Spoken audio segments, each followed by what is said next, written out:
kedah terang sumber kasieunna heula ti mana. Margi upami teu terang sumber kasieunna nya kumaha bade ngarengsekeunana. Kumaha bade mayunanana.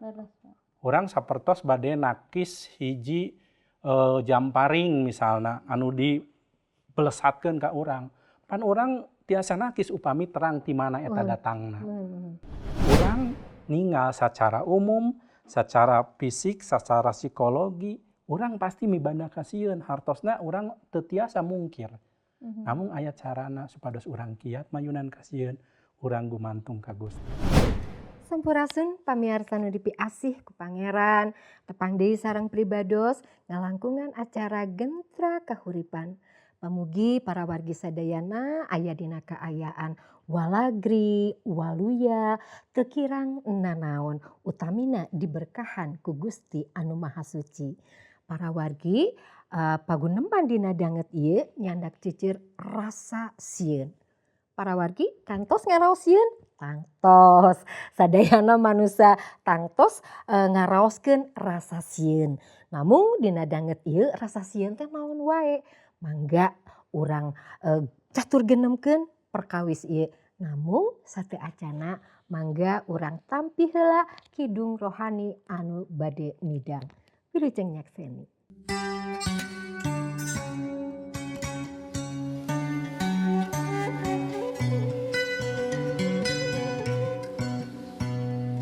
Duh Pangeran teh Gusti Pangangon kuring salaminang boga talangsara najan nurunan jungkrang Allah lawang kawing nanging teu inggis bahya kumargi Gusti ngaraksa kuring diaukeun disampalan hejo ngemploh dicanda ka sisi cai nu seger tur nu nyegerkeun gada sareng iteukna negerkeun rasa najan payuneun lawan disayogikeun idangan sirah kuring dikocrotan minyak seungit leueteun ge mending labar leber estu abdi teh diasuh ku asihna salamina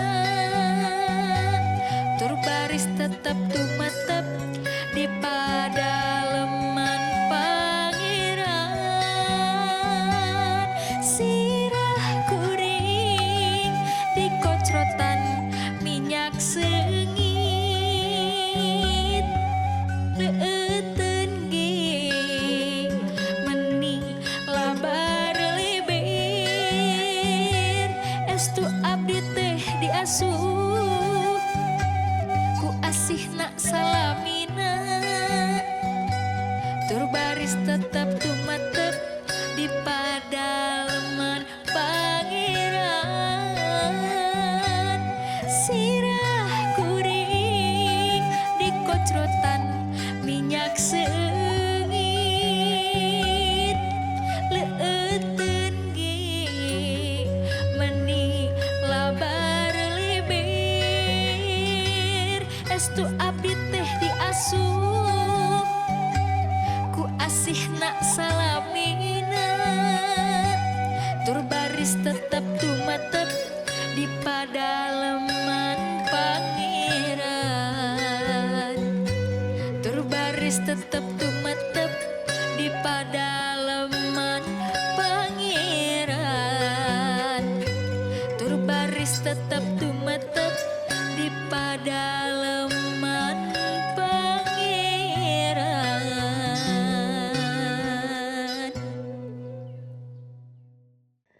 Para wargi pamugi Kidung rohani tadi tiasa ngajantenkeun berkah kanggo urang sadayana. Mangga urang tepangan narasumber Kang Adam. Oke Bapak kumaha? Sehat Ibu sami. Puji Gusti, Bu Desi. Sae. Masih semangat. Amin. Hayu urang singlarkeun tah rasa sieun teh. Kumaha? Mangga Bu Desi. Ieu tah kurasa sieun eta nya abdi teh ka Pak Adang Mohon. bade tumaros. Mangga. Ai rasa sieun secara umum teh naon Pak kumaha? Mohon. Cumarios perkawis rasa sieun anu karandapan ku sadaya jalmi teu aya jalmi anu di mana wae saha wae nuju kumaha wae anu teu ngarandapan rasa sieun. Lantos urang ninggal heula dumasarna ti mana asalna rasa sieun ieu teh. Kunaon tiasa aya rasa sieun. Hayu urang tinggal heula numutkeun pangandika Gusti dina Kejadian 3 ayat 10. Kange urang sadaya ku abdi diaoskeun. Kieu pangandika Gusti, walona ku abdi ka kuping anjeun aya di taman. Abdi nyumput margi ngaraos gimir rehna taranjang. Tangtos numutkeun catetan pangandika Gusti anu munggaran pisan jalmi ngaraos sieun teh margi aya dina kahirupan anu dosa. Sumber kasieun teh margi manusa ti gubrag kana dosa numutkeun catetan ieu. Lajeng nahamung eta wungkul. Rupina aya oge sumber kasieun anu sejen kajabi ti margi dosa teh eta mah nu utami nu pangcikalna nu pertama pisan.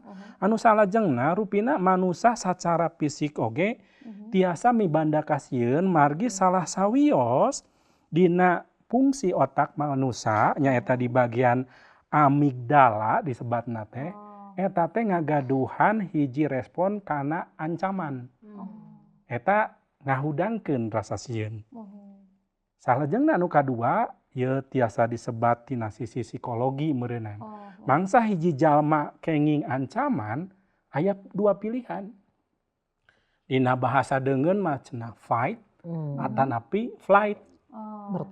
Bertarung atanapi kabur ngalawan. Sacara umum rasa sieun sumping margi hal ieu. Tah kitu secara umum. Sumberna atanapi anu janten ayana rasa sieun di antawis jalmi gitu. Tapi Pak eta tadi rasa sieun secara umum parantos jentre nembe dijelaskeun ku Bapak.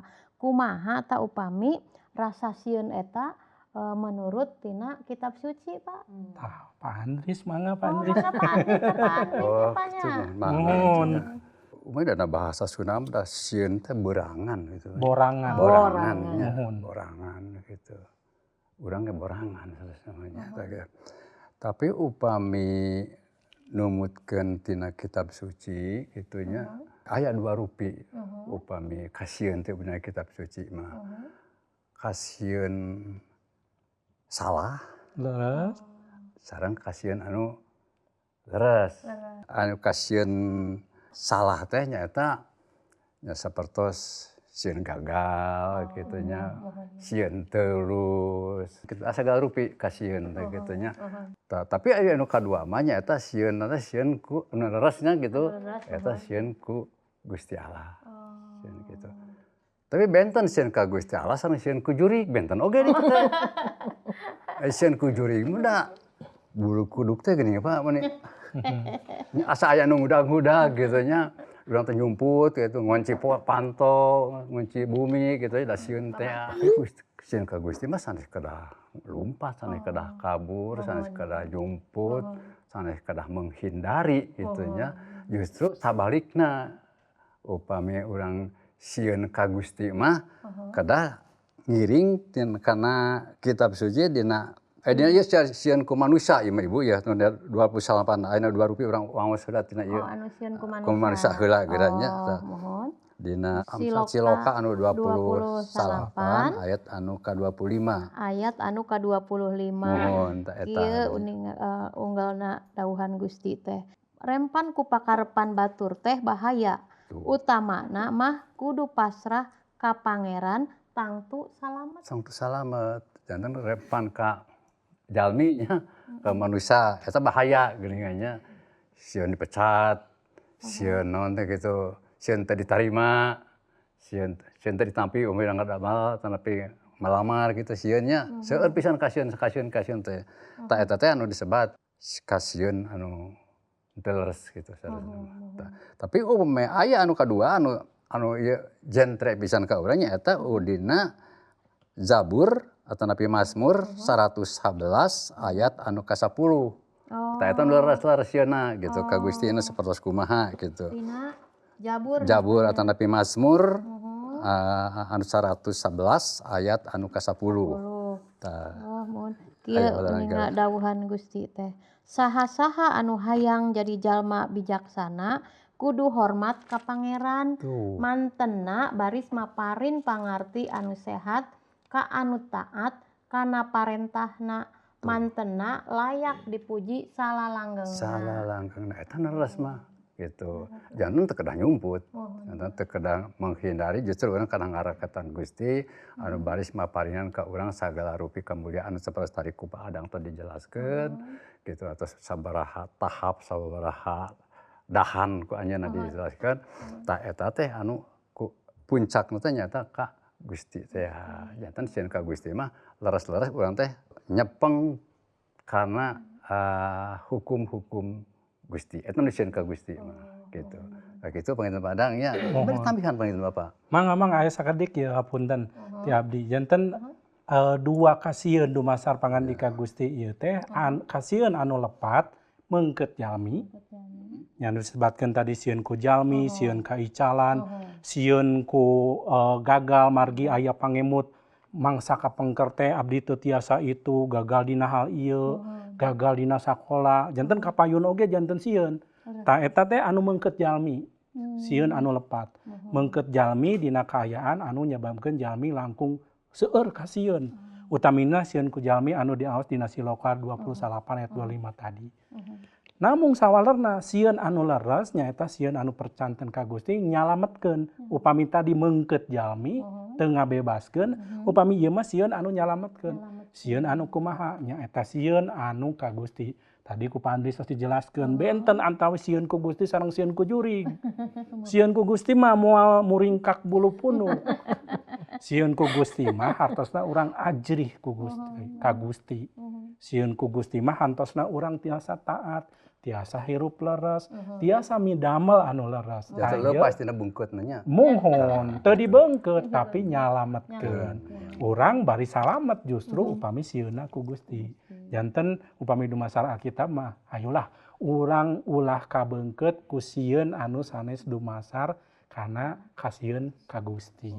Jadi hayu urang justru kudu sieun ku Gusti kubados urang disalametkeun. Gitu. Itu panginten Ibu. Mohon Pak Andri, Pak Adang. Mohon. Pak Adang panginten ieu teh seueurnya jenis-jenis sieun teh urang teh seueur pisan. Nah, ayeuna panginten naon wae sih jenis-jenisna teh terus naon wae deh anu dipikasieun ku jalmi. Leres. Ieu prayogi pisan. Sok sanaos tangtos ieu informasi teh henteu dugikeun ka naon nya sacerewelena nang aya tiasa ditamihkeun sareng pangalaman anu sejen. Namun umumna jalmi ngalaman ka sieun teh dina sagala rupa. Anu kahiji sieun margi fisik. Wujud ka sieun dina fisik teh sapertos sieun ku panyawat. Secara fisik. Sieun ku margi cilaka. Sieun ku margi maot. Eta sieun secara fisik. Sadayana ngalaman. Sieun ku kasieun eta.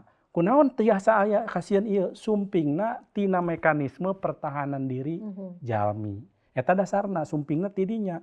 Margi manusia diciptakeun ku Gusti gaduh respon kana lingkungan, kitu oge kana kasieun secara fisik.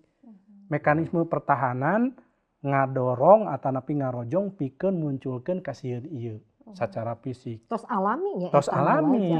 Wajar. Margi sapertos jalmi sieun ninggal hal tertentu gitu tah. Eta teh tina fisikna. Secara fisikna anjeunna tiasa ngejar, tiasa lompat.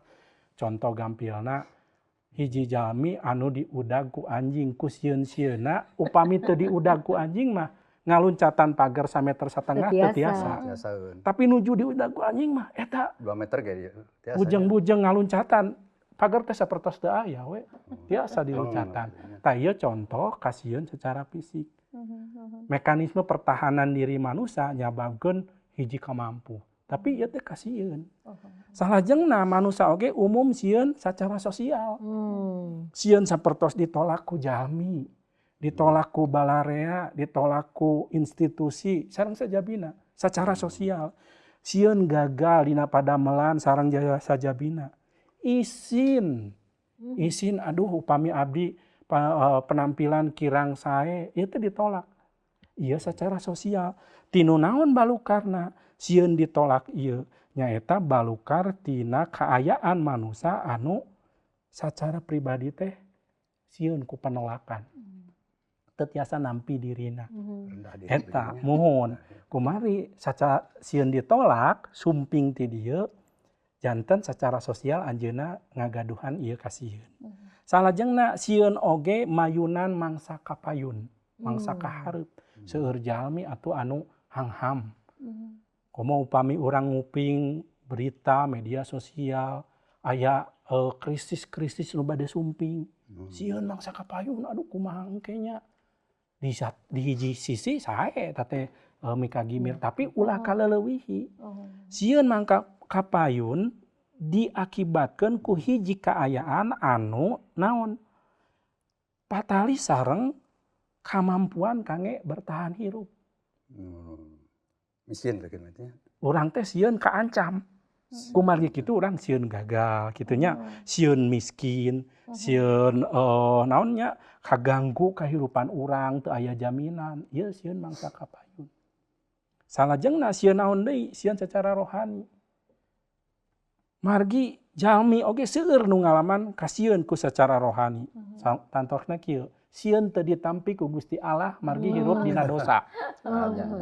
Ieu ngaraos dihukum padahal saurna anu sok nyebut-nyebut penuduh atanapi pendakwa teh nya iblis.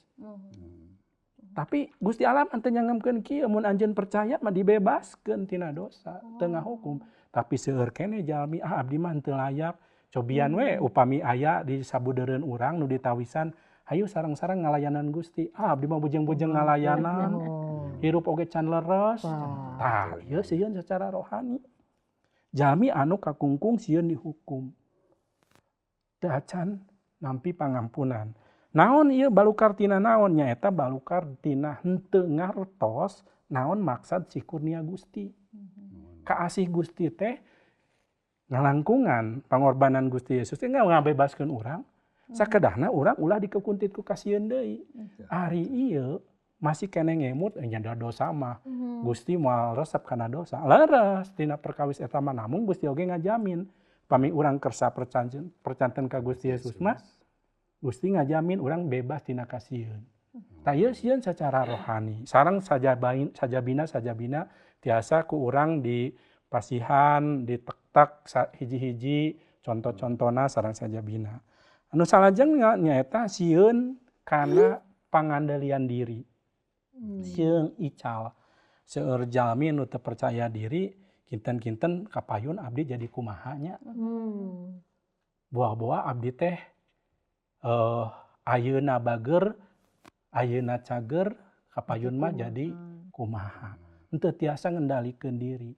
Aduh sieun mayunan mangsa kapayun. Masa pensiun. Teu tiasa upami tiasa disebatkeun sapertos overthinking cenah. Anu teu acan kajantenan tos diemuti ayeuna dugikeun ka ngajantenkeun urang teh aya dina kalemahan tubuh. Sieun Tiasa depresi eta. depresi. Padahal mah teu acan. Sieun kaicalan di dieu sareng sajabina. Anu pamungkas nyaeta sieun kumargi seueur jalmi anu hirup teu ngalaman si kurnia Gusti.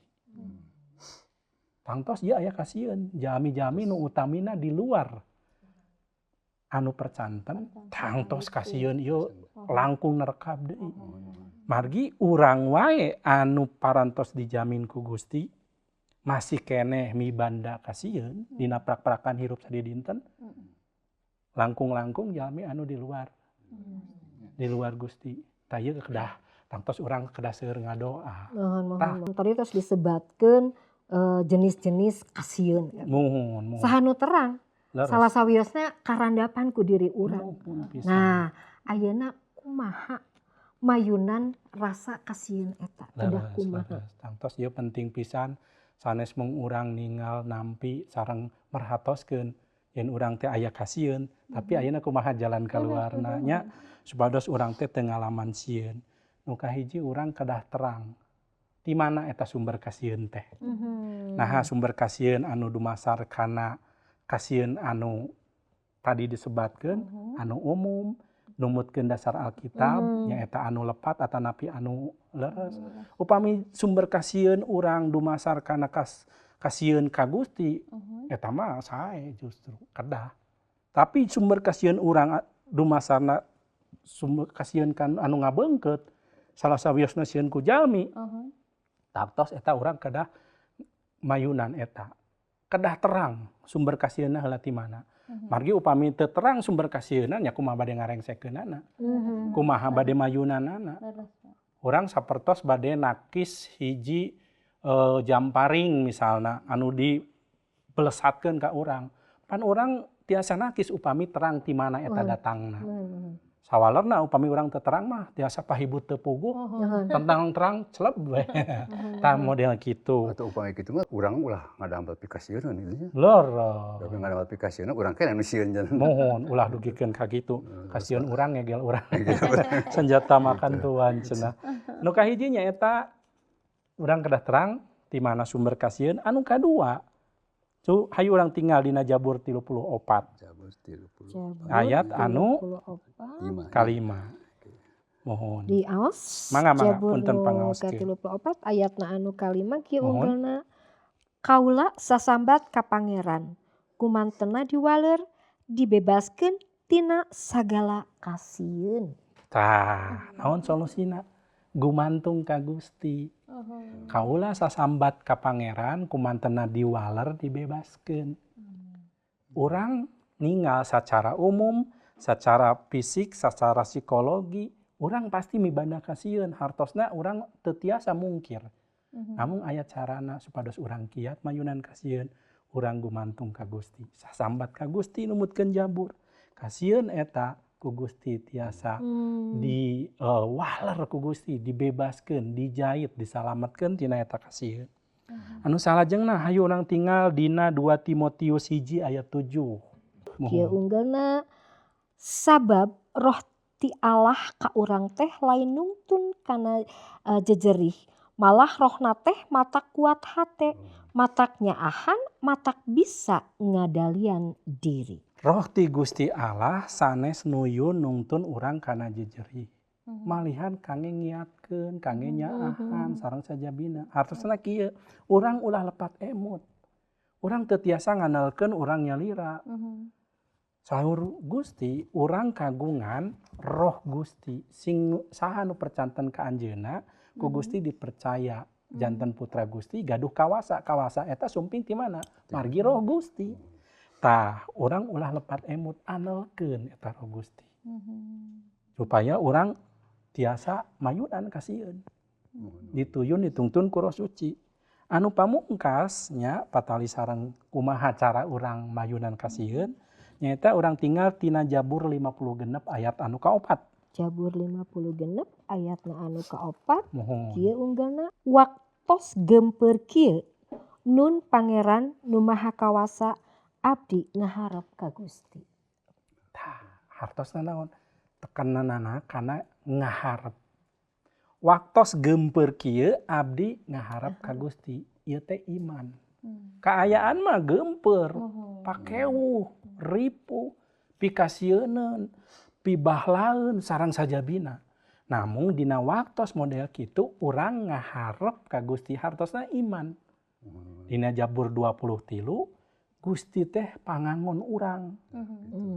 Anu ngajamin urang saurna mangsa urang nurunan jungkrang. Gusti teh nyarangan urang. Urang teu kedah sieun. Dina Jabur. Nah, ieu buktos yen kangge mayunan kasieun salajengna andalkeun iman.